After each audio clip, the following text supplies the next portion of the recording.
Hello, hello, everyone. How are you all tonight? Hi, sleepy Jono. Come on now. I'm sure it won't be painful. Bridget always makes things nice and easy. Hey, Jay Brown. How are you? I think it's going to be a great lesson as well. So, welcome along to another fantastic lesson, and thank you for all of your participation. It's all of your questions and all of your answers and all of your participation that makes this such a great community. Technical issues. If you've got any technical issues tonight, a couple of things you can do. You can leave it for a few moments, see if the internet irons itself out. Otherwise, you can refresh your browser tab. And thirdly, you can go back to your original email invitation after closing down the browser tab and reopen the link from the email. If for some reason, kaboom, if for some reason that doesn't work, then there is the LearnBridge Online support logo up in the top right hand corner there. You can just click on that and send it. It sends through to me in the background. Hi, Verona, how are you? So yeah, go ahead and ask all your questions. Hi, Doreen. What else have we got? I think that's it. All right, let's get started and invite Bridget along. Let me not forget to press the record button. Hi, Caroline. Georges. Good evening or good morning. Hi, Jeanette.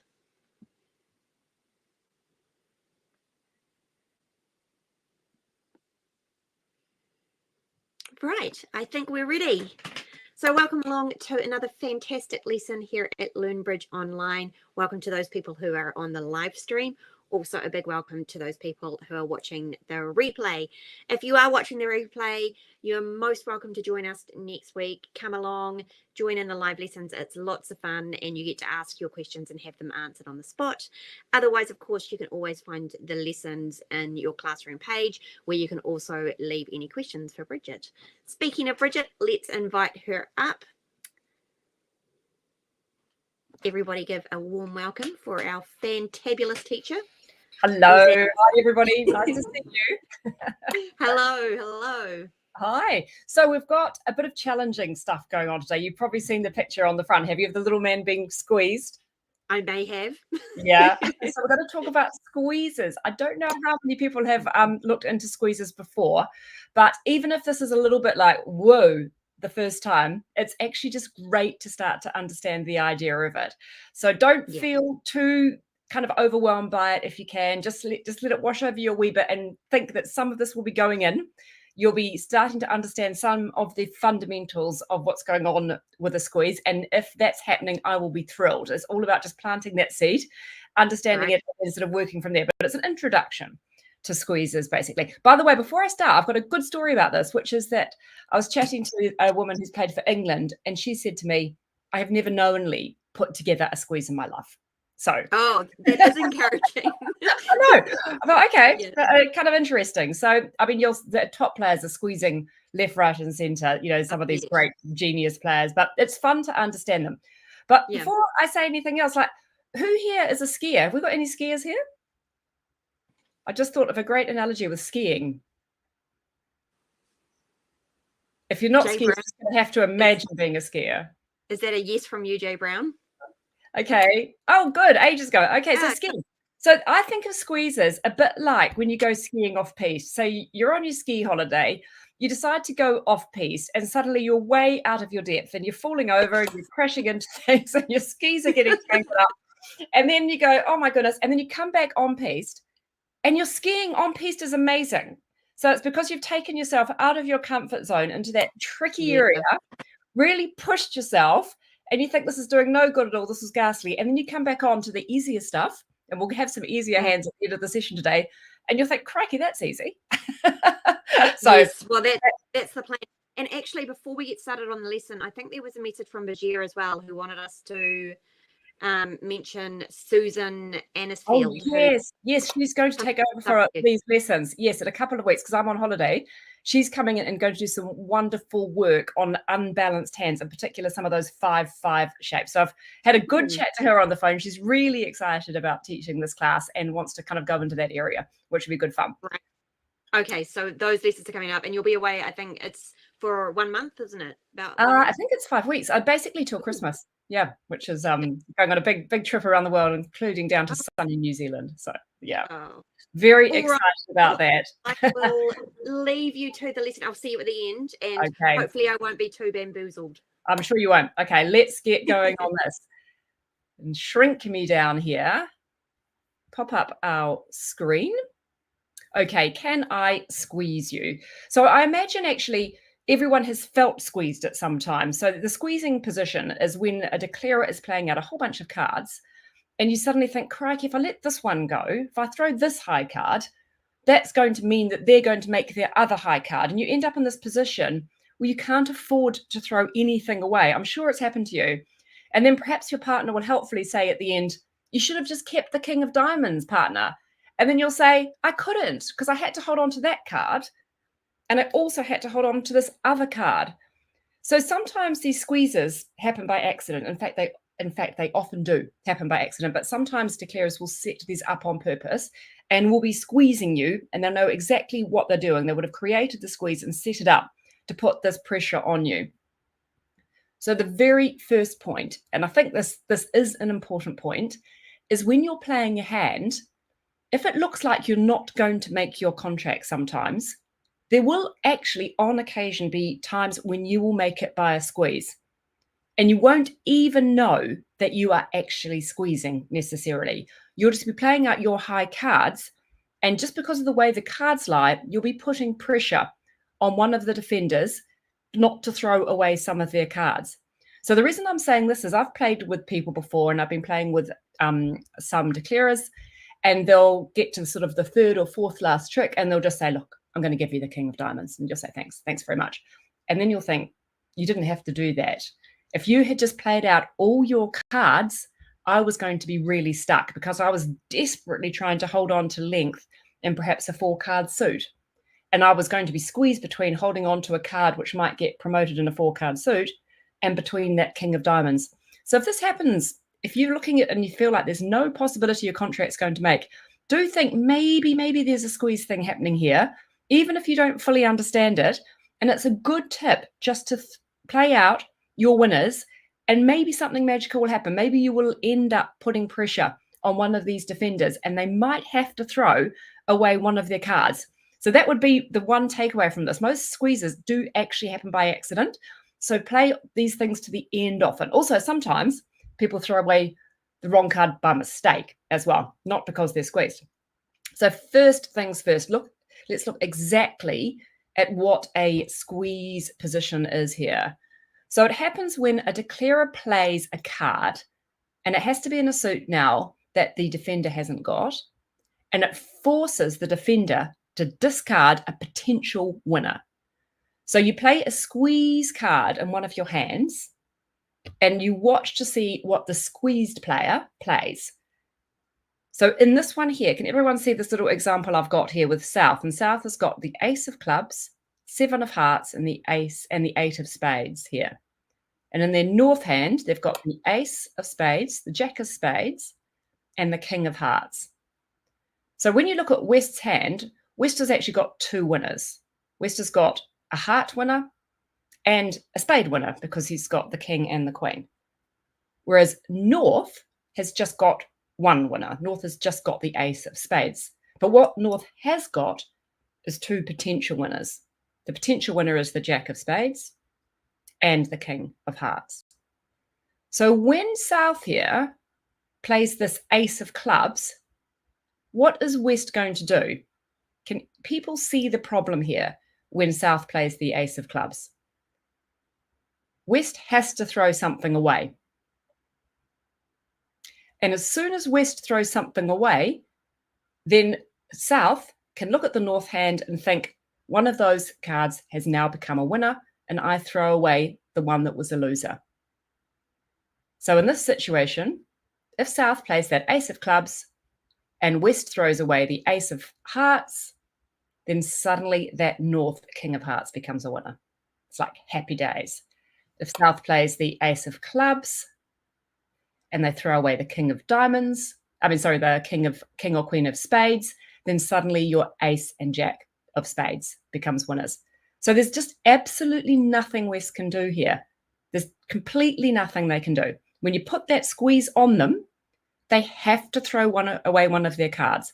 So I'm just going to run through some terminology, because if you start looking through books and examples, or if you see some of these bridge examples maybe online or in the newspaper when they come up, it's quite good just to know what the terminology is. I remember when I first started reading about squeezes, the terminology threw me a bit. So let's really run through and talk about exactly what the terminology is. So a simple squeeze, which is what we're looking at today, is when an opponent is squeezed and has pressure put on them in two suits. So the squeeze card, and I'm sure you've kind of clicked to this one, the squeeze card is the card that's played. So in that last example, and the one we've got here, is the ace of clubs. So the ace of clubs is basically the sort of execution card. That's the one that's coming down and putting pressure on the West person. The ace of clubs is the squeeze card. So the menaces, this is the one I always struggled with, understanding what the menace was. So the menace is the threat cards. So the north hand is the one that has got the threat cards. And Doreen has said, is this the same as an end play? It's related to an end play, Doreen, for sure. I'm not sure if it actually falls technically into a category of an end play. Sometimes an end play is when you kind of throw one of the defenders in. But I suppose in a way it is kind of an end play, because you are playing the cards to the end and forcing defenders to do something. So in terms of what the menaces are, they're sometimes also called the threats. So a menace is a card that could be potentially turned into a winner. So the north hand, the menace cards are the Jack of Spades and the King of Hearts. So neither of them are winners, but both of them are threatening to become winners. And you need menace cards for the squeeze to work. Busy cards. So this is another one I was thinking, what do people mean by busy cards? Busy cards are the cards that the defender has, that defender needs to hold on to. So can you see here with West's cards, all of them are needed. All of those cards are fundamental to the West person. They can't let go of one of them. If they happen to have a fourth card, they could throw the fourth card away if it was a 4-card ending. If they had one that was not going to be a winner, they just chuck it instead when what the declarer hoped what the squeeze card was. If they played that down, if they had a little fourth card floating around, they could just chuck it. But here they've got 3 busy cards. All those cards are in use. So this is what you need for a squeeze to work. You need busy cards by the defender, and you need threats or menaces in the other hand. You also need a way to get across to that other hand as well. An idle card, we don't have one here, but an idle card is one that is what I was kind of referring to, the one that's not busy. And that can be a real problem. If one of the defenders has got an idle card in their hand, then it will be a problem because they can throw it away. I think I've got an example of that on the next slide. Hold on a second. Yeah, so here are your nasty defenders getting away in a lifeboat. They've escaped if you've got an idle card. So this is a totally different squeeze one here. In this one here, if they play the Jack of Spades, West has got a card they can throw away. So even though the Jack of Spades is a winner, West has got an idle card. The King and Queen of Diamonds are busy, and the Queen of Hearts is busy, but they've got a little idle card that's not doing anything. They've got a way out. They've got an escape route with that 8 of clubs. So a squeeze won't work if the defender can get out of the road. So you need to be aware that they need to have no idle cards left. So this is a little bit tricky to visualize. So I'm actually going to pull the actual hand up here. Let me switch across and we'll bid it as well. Okay, everyone should be seeing the bridge base hand here. Just give me a quick thumbs up. I'm sure you can, because I can see it. Great, George. Thank you very much. Okay, and we'll bid this out too. So you are south. What are you opening here? Let's pretend here we're playing Acol for the moment. 4-card majors. Everyone very happy with the spade opening? Yeah, 1 spade. What about West? Can West do anything here?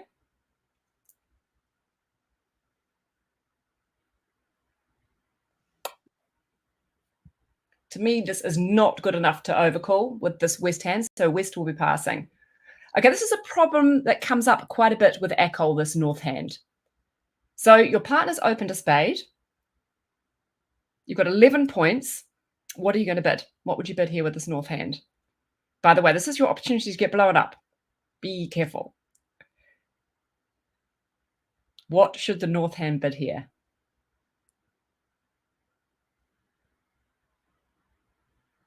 They need to tell their partner about their point count.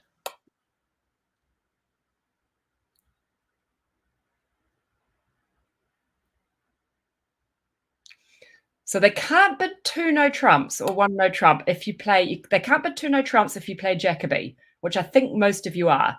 So most people here now play this bid as saying, I've got a good 4-card raise in spades and we're going to game. Game forcing 4-card raise. So that is not a possibility. This one is also not a possibility.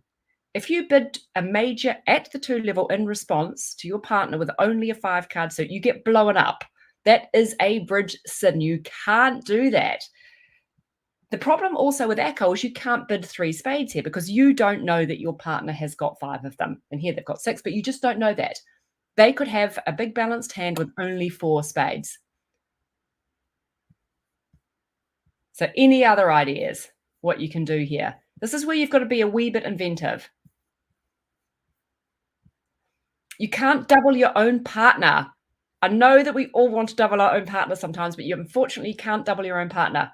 2 clubs, great. We've got Jeanette and Chris coming in with 2 clubs. Yes, this is a situation where you just have to bid 2 clubs. And you're telling a fib. That's true. You're absolutely telling a fib, but it's really not a bad fib to make. So fibbing about a minor is an okay thing to do. But fibbing about a major is a terrible thing to do. So that's why you can't bid 2 hearts. But it's okay to fib about a minor. If your partner ends up with support for your minor, you're probably looking to play in 3 no trumps anyway. So the important thing here is to get your point count across to your partner and tell your partner you've got 10 or more points. So you start here with a 2 club bid. This just happens occasionally where you get a little bit stuck. So it has to be this pretty much exact hand shape for this to happen. So you're coming in with 2 clubs. So that's, Easter's thinking, oh gosh, crikey, I hope they end up playing in 2 clubs.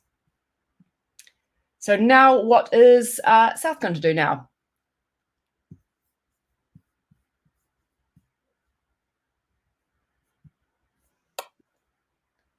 Two spades.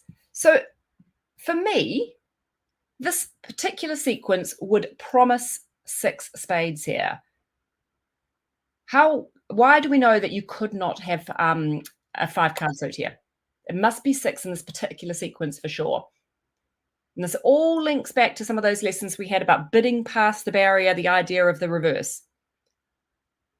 The South has repeated her own suit and she hasn't bid a second suit. So South had the opportunity to bid 2 diamonds or 2 hearts if she had a 4-card suit, or to raise the clubs. But she doesn't have a second 4-card suit. And we know she's also not a balanced hand, which she would be if she had 5 spades and didn't have a 4-card suit. So because she didn't open 1 no trump and she hasn't rebid 1 no trump. So in this particular sequence, you can work out that she must have 6. So we've had a great question saying from, I think it was Doreen. Let me just pop back up. Was it? Linda. So Linda says, I still don't understand why bidding 2 hearts in this situation is such a sin. If you agree with partner, it's a minimum of 4. So yeah, this is not a dumb question at all, because it feels so intuitive to want to bid 2 hearts here, to want to get across your 4-card suit.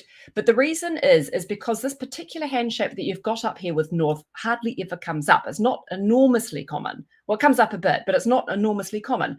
So if you have got a 4-card suit and hearts, and you don't have support for your partner, mostly you're also going to have a 4-card suit and a minor. That will happen most of the time because you will be a sort of balanced hand. If you didn't have that, it's because you will have a 5-card suit in the minor. So if you have a 4-card suit and hearts, it means that most of the time you're also going to have a 4-card suit in the minor because of the way the hand shapes work out. And because we play that when you're bidding 4 card suits in response to your partner, you bid them up the line with the lowest one first, then that means that your partner will know that you've almost always got this choice of 2 4-card suits. So because you've got a choice, you would always go with the minor. So if you don't have a choice, it means that you don't have 2 4-card suits. So many inferences in bridge of what you do and don't do, which means therefore you have 5 hearts. So I think it's much better to play that 2 hearts is promising 5 because it's such useful information for the responder. And also because it tends to be the way the cards work out. And I don't have a problem really with lying about bidding 2 clubs. Your partner's going to think you've got 4, but it's just not such a big deal. You'll find that 2 hearts coming in at the 2-level promising 5 is very, very standard. And it's a useful thing to know and just a golden rule, really. Just don't introduce a major at the 2-level with 4 of them. But after this 2 spades bid, North does know that her partner has got 6 spades. She's got 11 points, but she knows that she's got a 9-card spade fit. So she's got at least a 9-card spade fit. So she jumps to 4 spades. Yeah. So what I'm going to do now is take us away from the screen and pop it on so we can hide the hands and see exactly what's, or try and work out what's going on without seeing all the hands. So when there's a negative double situation, everything changes. But here we are here. So we've got this hand. We've ended up in 4 spades. Hopefully no one can remember all the hands. And West is going to make an opening lead. So West leads the ace of diamonds. So can everyone just stop for a second and count your tricks? Tell me how many you expect to make here. Okay, I think that's because I need to share. Let me go through. Thank you for that, Caroline. Let's try this. Hopefully you can now see only 2 hands with a different view. Quick thumbs up from somebody would be great. Brilliant. Okay, so they've led the ace of diamonds in this exact contract that we were talking about. Count your tricks. How many do you think you've got? So spades, clubs, diamonds. So I'm thinking, looking at this right from this perspective, I'm thinking we've got 6 spades, 2 hearts, 6, 7, 8. And once that ace of clubs is gone, 9, 10. So at the moment, this is not looking like a bad contract. I would be thinking it's probably 10. 6 spades, 2 hearts is 7, 8, and 2 clubs, once we've knocked out the ace of clubs, 9, 10. So that would be my first thought, that we've probably got 10. But this is what's going to happen. So you play there. Their partner plays the jack of diamonds. So Western has now switched to the 8 of clubs. They've seen the queen of diamonds and dummy, and they don't want to promote it by playing out their king of diamonds. So they switch to the 8 of clubs. East jumps up with the ace. Plays the 2, and here hopefully comes your 10th trick that you need, but bash, they've trumped it. So now you're down to 9 tricks. So how do you feel about your chances now of making the contract? They're down to 9, and I think now they're going to return a heart. So is there any way now that your contract is going to make? They've won the ace of diamonds. They also have the king of diamonds, and they won the ace of diamonds, ace of clubs, and a ruff. So you can't afford to lose any more tricks. But as you have predicted, there is a potential here for you to still make your contract. So this is where you don't give up at the bridge table. You think, okay, I can only count 9 tricks here, but maybe there's hope. It's possible that there's hope here. It's possible that I might be able to put the thumb screws on and squeeze an opponent. So what we do is start playing out these cards. You win that one. And now let's draw the trump.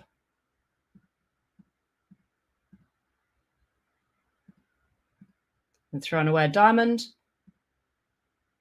And throwing away a diamond. So has anyone spotted where the squeeze position is? Potentially. And I'm going to open up the hand and do it again in a minute where we can see everything. So don't worry. So you're throwing away things, and West has to throw away another diamond. And they're thrown away 3 diamonds. The card you're really watching out for here is the King of Diamonds. All you're waiting for is to see if the King of Diamonds falls, if you weren't counting the cards. So now you've played the King of Clubs, play the last spade, and they throw away the 6 of Hearts. So you know West has still got the King of Diamonds in their hand. So you throw away the Queen. There's no hope for that one anymore. And now when you play the Heart, without even bothering to count, lo and behold, you see that your Heart wins the trick. So what I'm going to do is show you all the hands and you can see exactly what's going on. Take it right back to here. And you can see exactly what happened to poor West. Right to the very beginning. Okay, so can everyone see all the hands now? They should all be open. Okay, so first thing, they played the Ace of Diamonds. So you know that they've got the King. The partner played the Jack to show their partner that they also had the 10. Then they switched to a club. Won the Ace, and now they have given a ruff. So now they played a heart. So have a look at West's hand. So you can see here that West is going to have to make quite a lot of discards when South plays out all their winners. So South has got 6 spades that they're going to play off and the King of Clubs. So they're going to play out 7 cards. West now has 2 spades that they can play under the first 2 of those 7. But after that, they have to throw away 5 cards. And that's going to be very, very difficult for them. So they're very happy to throw away 3 diamonds because they just need to keep the King of Diamonds. But they also know that they need to protect their heart holding. They need to keep length with the North holding. If their partner's only got 2 hearts, which their partner does, if they don't keep hold of their hearts, then they're going to establish some of the tricks in that heart suit in the North hand. So West has basically got too many jobs to do with their cards. They've got too few cards to do too many jobs. Let's watch it happen. There goes the Ace. The Trump's gone, so there's gone one of West's cards. They're happy throwing away that card. That was affordable for them. Now goes the second one. And this is a situation now where it gets tricky for them. So they can afford that diamond. They can afford another diamond. And they can afford another diamond. So you can still play a spade here, or you can play the King of Clubs, but they played the King here. And now they're a little bit stuck. So they have to throw away something. And then the 6 of Spades comes down. We've got this situation now where you have got these threats in the dummy, the menaces, the Queen of Diamonds is a threat or a menace, and so is the 8 of Hearts. So whatever West does now, a card gets promoted in the North hand. And you're probably thinking, like, how do I know this is going to happen? Like, surely this has to be because West has got the perfect hand.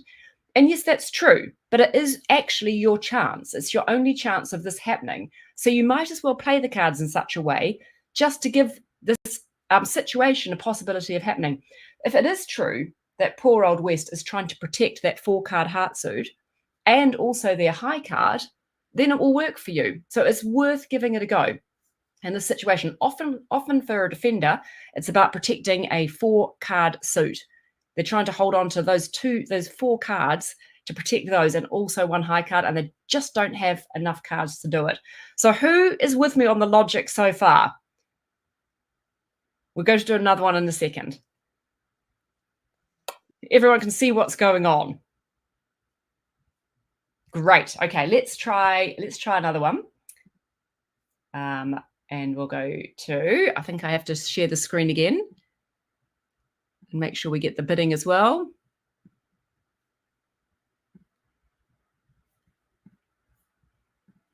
Okay, it should be back to the full bridge base hand.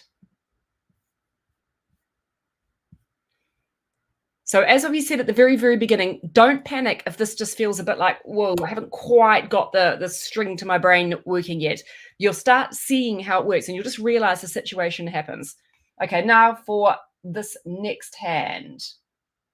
So South has got 4, 5, 6, 7, 8, 9, 10, 11, 12, 13, 14, 15. Nice hand with a 6-card suit. So it's gone 1 heart. This time it's a really obvious overcall by West. They love their spade suit. It's a fantastic spade suit. By the way, if I've got a 5-card major here, we've talked about this before. Even if you're a balanced hand with 15 to 17, I'm always overcalling the major rather than bidding a no trump. So you're bidding 1 spade. And North is thinking, I'm happy to support 1 heart, 2 hearts. Even if I'm playing Akol, I'm happy to go 1 heart, 2 hearts with only 3-card support. So they've gone 2 hearts. Then here, I think what happened is South invited with 3. North knows now that their partner must have at least 5 hearts for this because they know that they'd agreed together that 1 heart, 2 heart could only be 3 cards. And then North, who's an ambitious and optimistic player, raises to 4. Okay, let's take it back to, I'm going to stop that share and take it back to the hand so we can do it without seeing it again.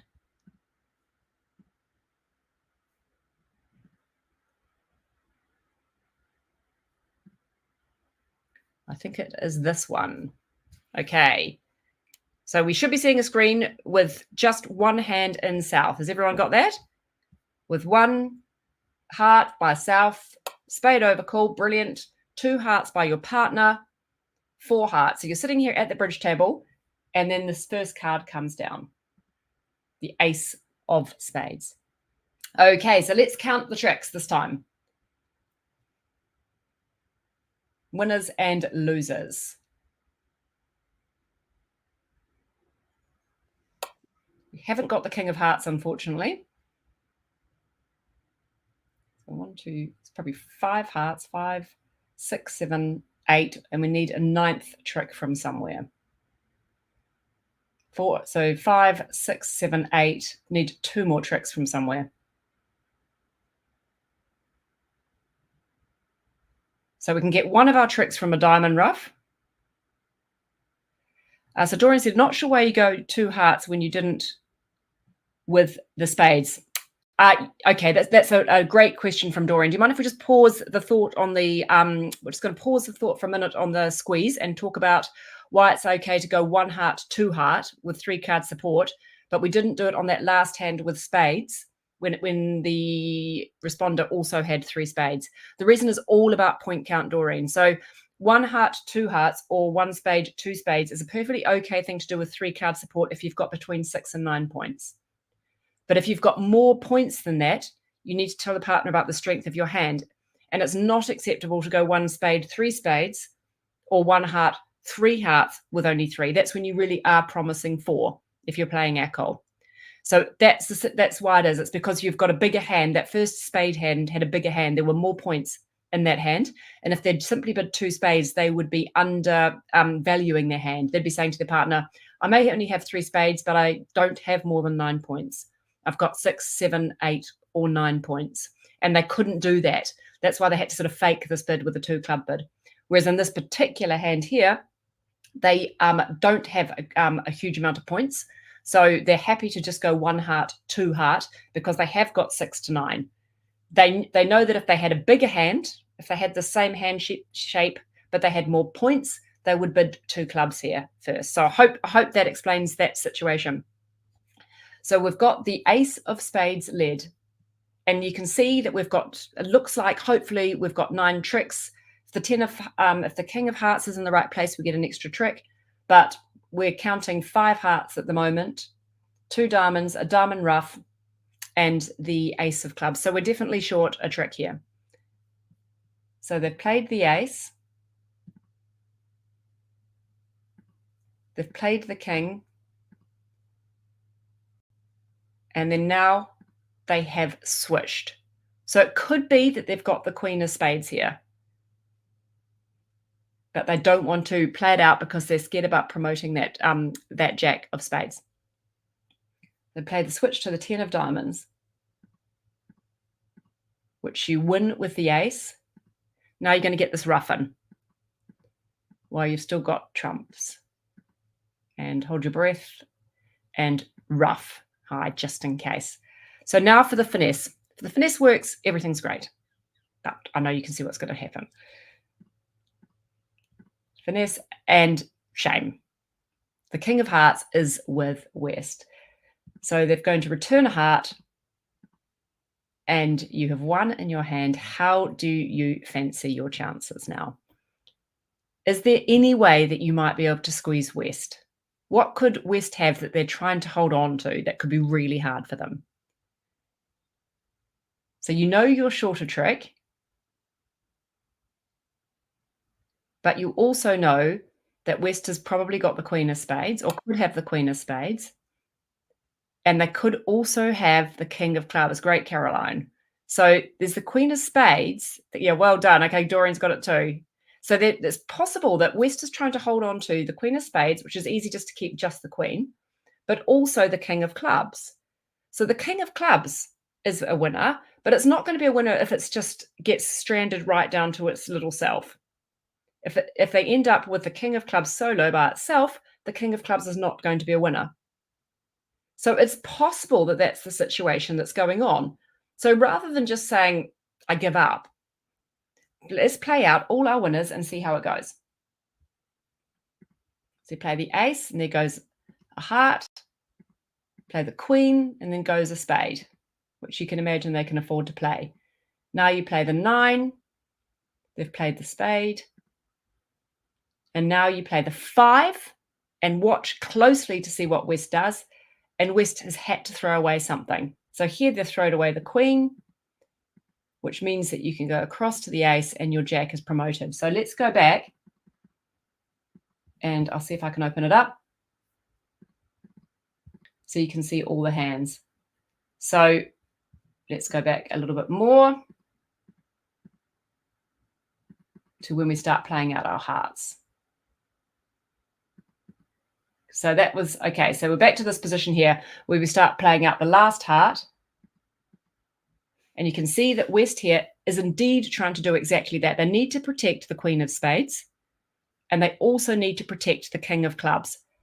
But they have fewer cards to throw away than you've got the ability to squeeze with the south hand. And it works because you're in effect, you've got more cards than them. You've got the cards in your north hand, and you've also got the cards in your south hand. So when you play these out, there goes the Queen. They can throw away a spade. They can throw away another one. But on this last heart is when they really, really get in trouble. It's just not possible for them to protect both the Queen of Spades and the King of Clubs. So when you play the next one, they just have to throw one away. There's nothing they can do. So you've got them. So again, that squeeze is something that would happen purely automatically if you just simply played out your high cards. If the cards happen to be falling in such a way, this West person is going to get squeezed. I'm going to just pop us back to the slides again and talk about this concept of rectifying the count. So, yep, so you don't have to do anything clever with these automatic squeezes. I love that picture of Mr. Bean. Just sit there, wait for things to happen. Just play the cards out and you might be executing a squeeze. So rectifying the count, this is when it gets a little more complicated. So we'll touch on this just really briefly, just so we can sort of understand the idea. So experienced players who do these squeezes, by the way, have I got a squeeze book somewhere to show you? Just to give you, maybe I've resting my computer on it, just to give you an idea about how intense and full-on squeezes are. Look, check out this squeeze book. Kesley on squeeze play. Look how thick it is. These are all the different types of squeezes that people can use. So it's a big, big area. Exactly. So this is just a little bit of an introduction to squeezes, but these are the squeezes that come up the most, and it's good to understand them. So this idea of rectifying the count, what does that mean? Has anyone ever heard of the expression rectifying the count before? Yeah, Chris has. Cool. So rectifying the count. Remember we talked about the example before where you have an idle card. And so if you've got an idle card, the defense can throw something away. It doesn't happen to them. So we'll go through and talk about what rectifying the count is in 2 seconds. So what you're trying to do is make sure that the defense doesn't have the idle card. Can you remember we talked about back in there when we had the chap rushing off in the lifeboat here? So if they've got a card floating around in their hand, they can get away from the squeeze because they haven't got the busy cards. All their cards are not busy. With that West hand here, they had 3 cards that they were really, really busy, needed to keep, but one they could throw. So when they tried to make them squeeze, tried to squeeze them, they just throw the idle card. So you can't have an idle card. So for the examples that we've had so far, there weren't any idle cards. You were 1 loser short, and you just had to try and turn one of your potential winners into an actual winner. But often what happens instead is that when you pick up the hand at the beginning, you actually have 2 losers rather than 1 loser. And if you've got 2 losers rather than 1 loser, the squeeze won't work. So what you actually have to try and do when you're the declarer is get to a situation where you just have 1 loser. And normally what that means is you lose a trick very early on to try and bring the situation down to where you've just got 1 loser. Because if you've just got 1 loser potential at the end and 2 potential cards that might turn into winners, that's when squeezes happen. So these squeezes don't happen by accident. This is when someone's more thinking about what they're going to do. We'll bring up a basic example of rectifying the count.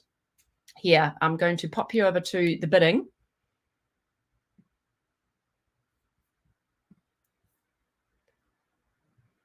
I think it is this one. And then we will just have to redeal again.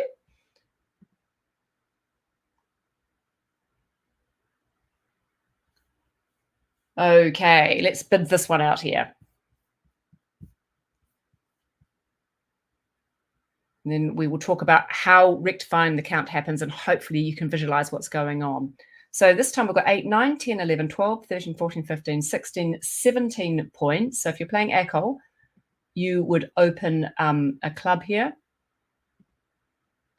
So West is not good enough to do an overcall. So even though I'm really aggressive at the 1 level with overcalling, I would feel very scared about overcalling with a 5 count. I'd be scared that my partner would take me for having more points than I had and may end up making some action that would be bad for our side. So I'm not overcalling with that. So what you bid now kind of depends on style. So normal traditional ACOL here bids the 4 card suits up the line here. So they would bid 1 diamond. And then we are going to hear a 2, is it 2 no trump or 3 no trump? 1 no trump, 8, 9, 10, 11, 12, 16, 17. So it's a 1 no trump rebid. So for me, that's 15 to 17 points. It's very close to being an 18 count to me because you've got that 5 card suit and the points in the clubs, but 15 to 17 looks right. And then North, is just going to jump to 3 no trumps.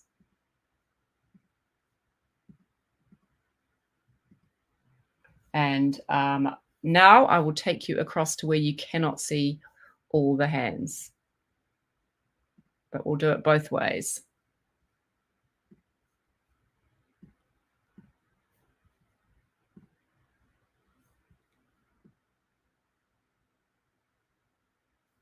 Okay.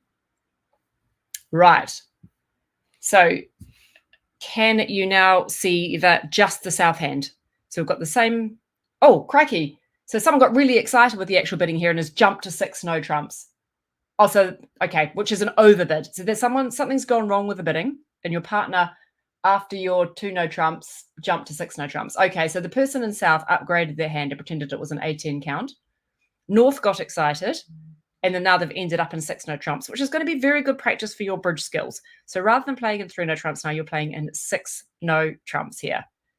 And the lead is the 4 of spades. So what I want you to do is just, again, count your winners and your losers. You can only lose 1 trick here. So remember, if you can only lose 1 trick, a squeeze might potentially happen.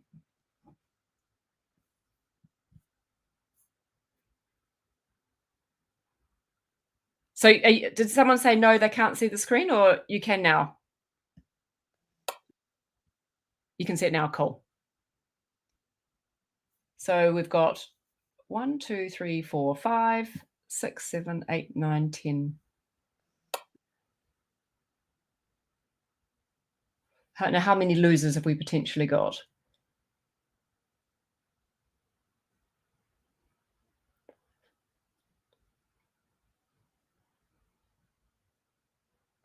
$11. So we've got 2 losers here in the hand. So we've potentially got a losing diamond, and we've potentially got a losing spade as well. So in this situation, what you should do is just lose the first trick here. So you've lost the first trick. Maybe I'll pop it all on for the whole lot. Hold on, let's see. Okay, so let's go back. So they've led a spade. So they've led 4th from their honor. And you duck the first trick. So now you're down to 1 loser. And then they're going to play the next one. And you've jumped up with your ace. So now you're going to play out your clubs.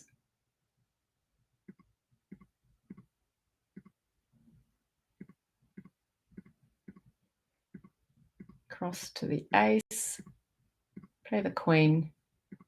And you can start squeezing them in the clubs here. So it was all about just losing that first trick in the first place, so that when you start playing out all your clubs now, they're forced to throw away things again, and they don't have any of these idle cards. You get to this position here, and you've got your tricks. Let's go back right to the beginning.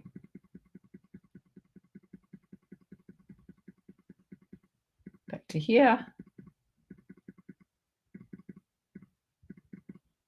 So at the very beginning, when they played the first card, if you'd won it with the ace, then you're still going to have a spade loser in your hand, as well as the diamond loser, which is going to give you a bit of a problem. And also East will still have a spade in their hand as well.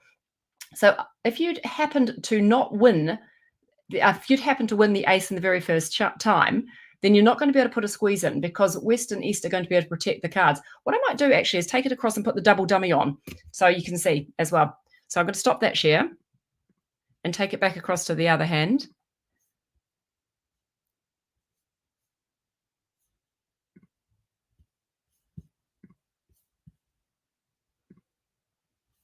And just to make it exciting, we'll put them in the 6 no trump contract as well, even though it was the North who got overexcited.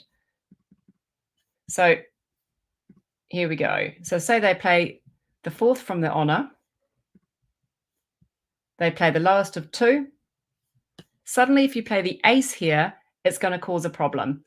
So if you play the ace, they're going to end up with an idle card. That queen of spades is going to be able to be protected by the East hand, and you won't be able to squeeze the opponent. So even though you start playing out all your cards, you're never going to be able to put the thumb screws on them.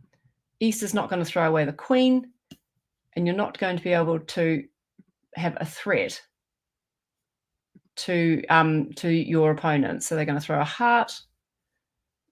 Then you are going to play a heart.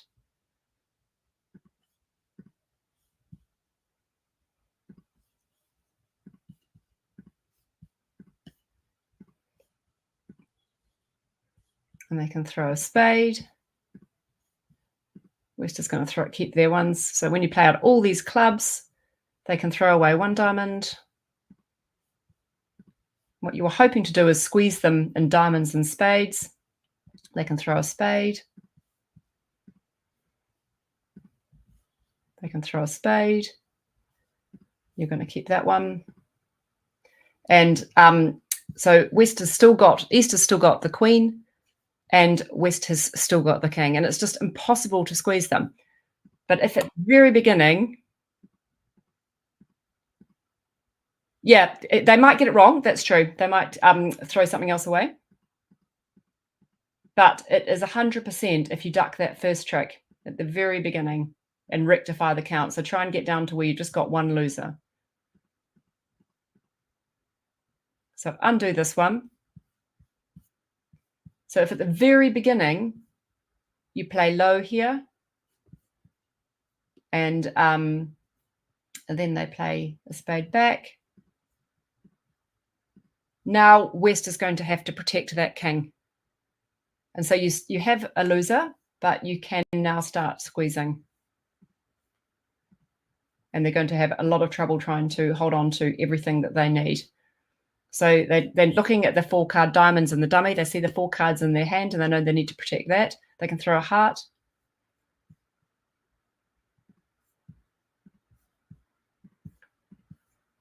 And throw the heart again. And then you played the ace, and now they're having to find things to throw. So play the ace of clubs. I can definitely throw this one. You throw, oh, sorry, what's gone wrong there? Don't know what they did there. And then you play this one, and now you're getting into the squeeze spot. You're going to play out the queen and the 10 of clubs, and they have to throw 2 cards away. And if they throw away those 2 diamonds away, then you're going to promote the diamonds in the north hand.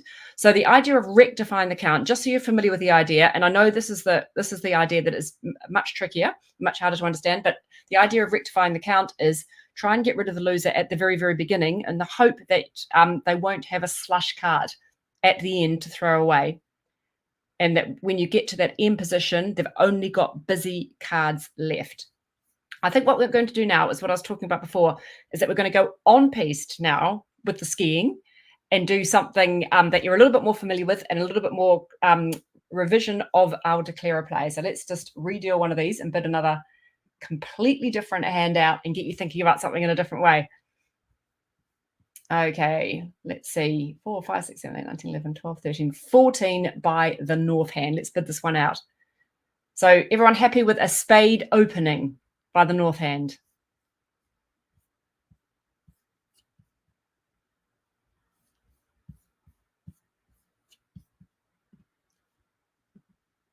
What should East do? So get yourself back into normal bidding. Spin a spade by north. What should East do? Bring yourself back to a couple of lessons ago.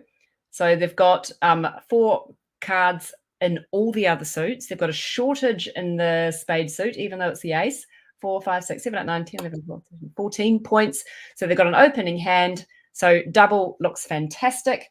They're going to double to say, I have got a shortage in spades and I've got the other suits covered in an opening hand or more.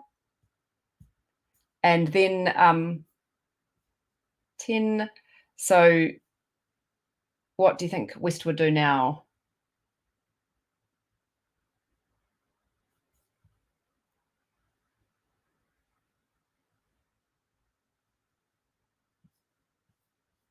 So there's been a double. So 3 spades is one option. I think there's a better bid available to us here. So you've got 10 points. So as soon as there's been interference, the whole toolkit changes a wee bit. So once there's been interference, 2 no trumps now is saying I've got 10 cards or more and a good 4-card raise in your suit partner. So 2 no trumps bid is a really good way of telling your partner that you've got 4-card raise in spades. Chris has suggested a redouble. A redouble is a wonderful bid, but I don't do it when I know that I've got an 8-card fit in a major. So sometimes I'd redouble with 3-card support for my partner. Redouble basically says, I don't think the opponents are going to make this contract. So it's normally when you've got 9 plus points and you know that you haven't yet got a fit in your major. But if you do have a fit, it's more important to get that fit across. So to me, this 2 no trump bid looks good here. It says I've got 10 or more points and I've got 4 or more card support in your suit. So 2 no trumps. Should West be bidding now? So they don't have to bid anymore because their partner, because the opponents have come in and said something. So West won't be saying anything. And North, if North hears that their partner has got 4 card support for them or 10 or more points, 14, I think they're probably just going to go to 4 spades here.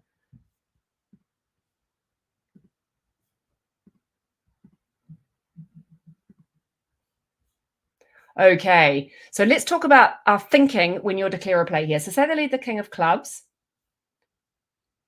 Have a quick look at the hand and have a think about how you would proceed with this, winners and losers, and what you're going to do about this hand. And these are situations that come up all the time. So you've got 10 spades between the two hands. So Linda says, does the two no trumps show a balanced hand? It absolutely doesn't if you play this system. So traditionally, two no trumps was a balanced hand, but most people now play it to say, I've got a good 4-card raise in your major. So it doesn't apply to minors. It's just a good 4-card raise in a major. So two no trumps is a really useful way of describing that hand. As soon as there's been some sort of interference, a different toolkit comes into play. So one spade without any interference and straight to two no trumps is our Jacoby bid. That's game forcing. But if it goes one spade double or one spade overcall, two no trumps, then that two no trump bid is now just saying I've got a good 4-card raise and 10 plus points. It's not game forcing. So a lot of people call that convention Jordan. Sometimes Jordan has slightly different definitions. When you look up Jordan, you might see something different. But to me, I would call that Jordan. So it's kind of like a Jacoby light situation. It's no longer forcing to game, but it's a good 4-card support for your major. You see it a lot in bridge bidding, the two no trumps being a good 4-card support for your partner's major. So in terms of winners and losers, what are our winners and losers here? You can see you've definitely got 2 spade losers, the ace and the king of spades.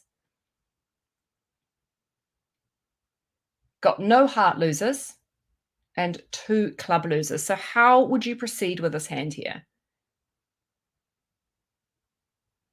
We're going to take the ace. But would we start by drawing trumps?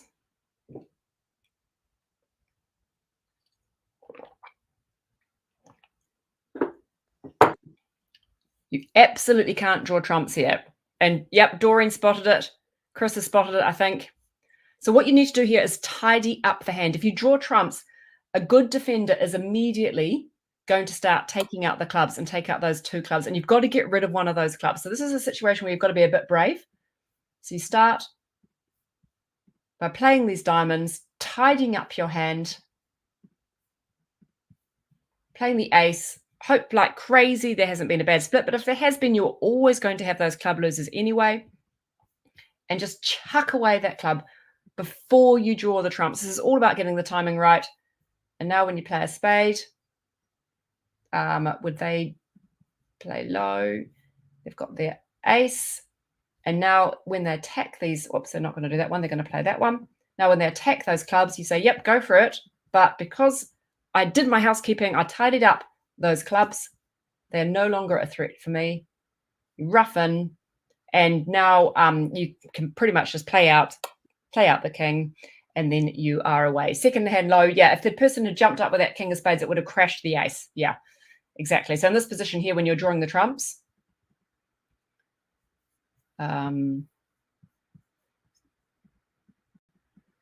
here, if this person had seen the jack and thought, maybe I'll jump up with the king here, look what happens. Rah. Example of where you would be really, really cross with your partner for not playing second pair low. Okay, let's see if we've got time to do one more easy on-piece bridge hand. It's good just for our double bidding as well. Okay, got a 1 heart opening. Okay, what do you think about the west hand?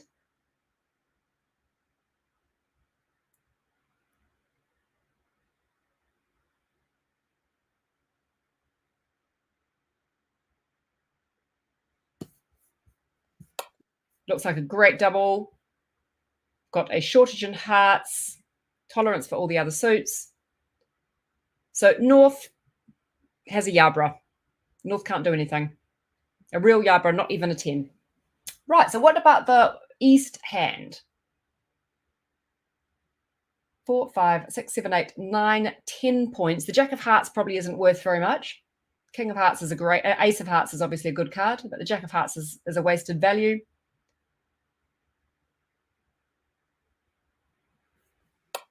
So 1 spade is definite underbid. If you came in a bit of spade here, your partner would think, okay, I've forced my partner to make a bid. Maybe she's got a 0 count. So somewhere between 0 and 7 points. So you're being forced to make a bid. So you've got to show more of a sign of life here. You've got to say, I've actually got something decent. I know you've forced me to bid, partner. I've got more than that. So this is to me a top end of a 2-spade bid. It's not good enough for 3 spades, I don't think, but it's a good 2-spade bid. This is just your, oh my goodness, partner, I know you've forced me to bid. Here it is. You've squeezed a bit out of me, but you're better than that. You need to tell your partner that opposite your partner's opening hand, you've got something quite good. So you need to make a jump here to let your partner know that you've got more than they were expecting. That's not a minimum. Then the West hand is probably thinking 4, what have they got? 4, 5, 6, 16. They're kind of interested, a 17 count really. So with the double tin, so they're going to invite. And then I think East would accept the invite and go to 4. So we have got East on lead, and they're going to lead the King of Hearts. Okay, again, a similar sort of theme to last time, winners and losers and how to get rid of them, how to tidy up the hand. What can you see and what is your strategy?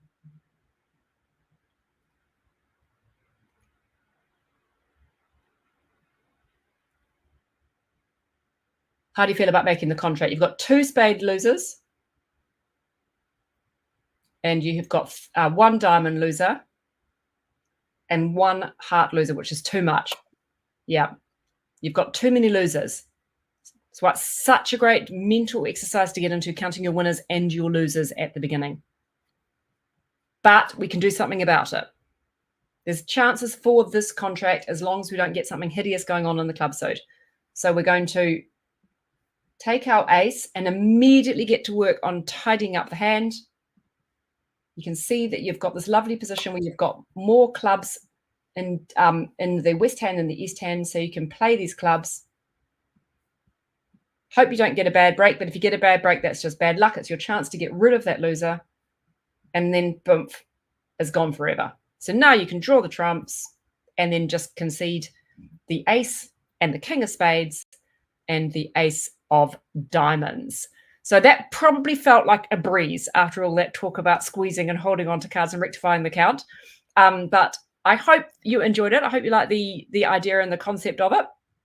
And so you've got me next week. We're going to do some defense next week. And then, as we were saying before, we have got Suzanne coming to help out in the following weeks after that. Any questions is the normal email, which I think is hello@learnbridgeonline.com. How are you feeling, Caroline? Everything cobwebs brushed out? I'm good. Can you see me? For some reason, I'm not appearing, am I? No, we've lost you. We've lost you. I know what happened. You tried to bid 2 hearts with only a 4-card suit. It's so strange. I absolutely, yeah, that was great. It's when you actually see it and it works, it's very elegant and very exciting. Yeah, and it does happen a lot without you even realizing. So just bear that in mind. Most squeezes just happen without you knowing. And afterwards you'll come home from the bridge club and say, hey, I did a squeeze today. Yeah. And I thought as well, there was the hand where you had to lose the spade first. And I think I remember that's a big area rectifying the count. And we only really just touched on it today. That you need to get down to a position where you just have the 1 loser. If you've got 2 losers, then the squeeze won't work. So you just got to lose that loser early on. And I remember thinking, you have to be so brave, because if I was in a 6-0 trump contract, I would be thinking, I've got to hold that, I've got to save myself for losing a trick later on. I wouldn't want to lose it straight off the bat. So yeah, I thought that was really interesting in terms of strategy. So. Yeah, and there's so much stuff out there. If you like the squeeze stuff, get reading it, have a look. The Kesley book on squeezes is a goodie, but there's so many examples that people love a squeeze. It's all good fun. It is. All right, well, I'm sorry that for some reason I've tried pressing my camera and it's just not turning on again. It's nighttime in New Zealand. It's nighttime actually, but yeah, I'm well awake. So I'd certainly feel awake after that lesson. So cool. We will see everybody next week. Thank you all for joining us. Thank you again for an amazing lesson, Bridget. Oh, thank you. I'll see you soon. See you next week. Okay. Bye, everyone. Bye-bye. See ya.